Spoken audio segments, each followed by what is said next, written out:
ఈ ఇంద్రియాలు అసలు నిజమైన ఇంద్రియాలు వీటిని గోళాలు అంటారు. మీకు కన్ను ఉందా? అదే ఆ కన్ను ఇంద్రియం అనుకుంటే అది గోళం. అది మీకు ముక్కు ఉందా? ముక్కు గోళం. ఈ ఇంద్రియాలు మన శ్మశానంలో తీసుకెళ్ళి తగలబెట్టినప్పుడు ఇంద్రియాలు గోళాలు కాలిపోతాయి.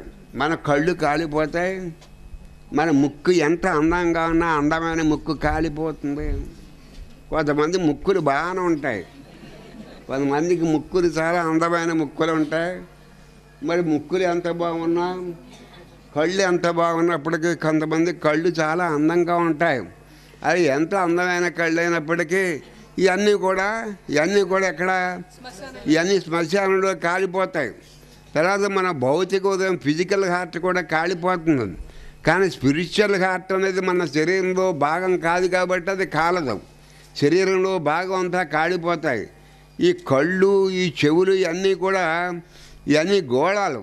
అంటే నీకు చూడాలనే తలంపు ఎక్కడి నుంచి వస్తుంది? కంటిలోంచి రాదు, మనస్సులో ఉంటుంది ఆ తలంపు. ఆ సంస్కారం ఎక్కడ ఉంటుంది?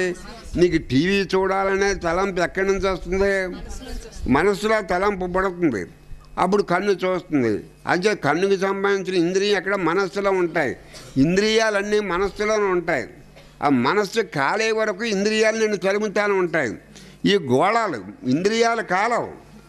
అప్పుడు మీరు శ్మశానంలో మన శరీరాలను తగలబెట్టినప్పుడు ఈ కళ్ళు గోళాలు కాలిపోతాయి, కానీ ఆ ఇంద్రియానికి సంబంధించిన గోళం కాలిపోతుంది, కానీ ఆ ఇంద్రియాలు కాలవు.